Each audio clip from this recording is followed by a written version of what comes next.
so much plaid. Hey, I'm Robrob, and today we're going to make this cool sticker board with the Workbench Con logo and some stickers I got from some new friends at Workbench Con. So the actual CNC portion is going to be pretty simple. I'm just going to head over to the machine and find a copy of the Workbench Con logo that I can split into a couple of parts and paint separately. While it may not be the most exciting tutorial, it does provide some halfway decent B-roll where I can talk about my first time experience at the event. Now, if you don't know, Workbench Con is a gathering of makers and content creators. This year it was held in Atlanta and featured keynotes from like Jimmy DiResta and Bob Claggett from I Like to Make Stuff. There were classes and panels from a bunch of makers and some hands-on workshops by the sponsors. It was super cool and totally overwhelming. I'm not really sure when I started having social anxiety, but man, nothing brings it out like 500 to 600 total strangers.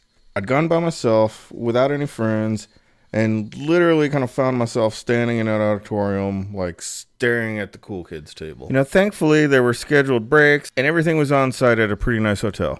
So I was able to kind of escape to the room and go regain my composure and get back in there. And I'm really glad I did. I must have had a look about me that screamed, I'm new here. But I do want to give a big shout out to Caleb from Make Magazine. He had to see that I was, kind of nervous and alone. And he came up to me and introduced himself. And he talked a bit about his Workbench Con experiences over the years. And he really, kind of went out of his way and helped put me at ease. And that was a huge help. Happy hour probably didn't hurt either. Having said that, if you are a little shy, here's some non-booze-based advice that you may find helpful.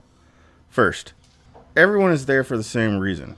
Y'all have something in common, and everybody's bringing something to the table. Second, the speakers are expecting you. In fact, it's probably outlined in their term sheets that they're supposed to mingle and take questions and generally be around and accessible to you. Third, if you run out of things to say, go check out a sponsor's booth. They have stuff to play with, and generally they're staffed with extroverts who are great people. Speaking of people, Jordan from Growler Domestics was another guy that saw me sitting by myself and came up and introduced himself. And he was a super rad dude. We showed each other our work and had a good chat. And I really hope to see him again in the future and, maybe be friends and stuff because he was awesome. Also, funny note, he didn't even know it was a YouTube conference when he showed up. But he still, was in it. Amazing dude. And as a shapeoko-owning nerd, of course I was delighted to run into Winston Moy in line for hot wings at the buffet.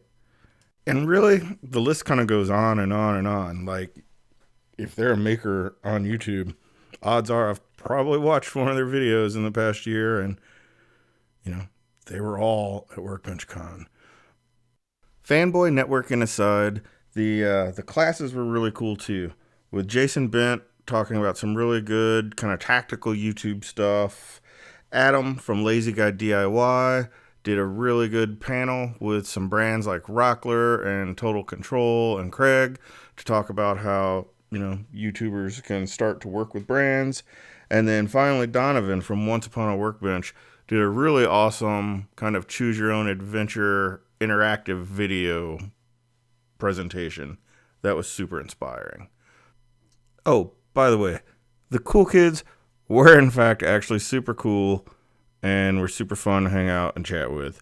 Jocko in particular seemed genuinely, stoked when I told him that my wife and I just last Saturday watched hours of his work talking about his new space. Anyhow, so this was the first conference I've ever been to where I didn't skip a single session. There were 2 days and they were dense. It was inspiring to see other creators from all walks of life. Young, old, people that have made one video, and teams that crank out 4 a week. It was cool to be seen. Even a noob like me, with a half a dozen videos and 200 subscribers, had fans. It was super cool, and I can't wait to go back. Also, I should finish this build. So, I took my W, put it on a piece of scrapboard, and, affixed the stickers. From there, I'll drill some pilot holes and, glue it into a good place in my wall. Got to do. Cool.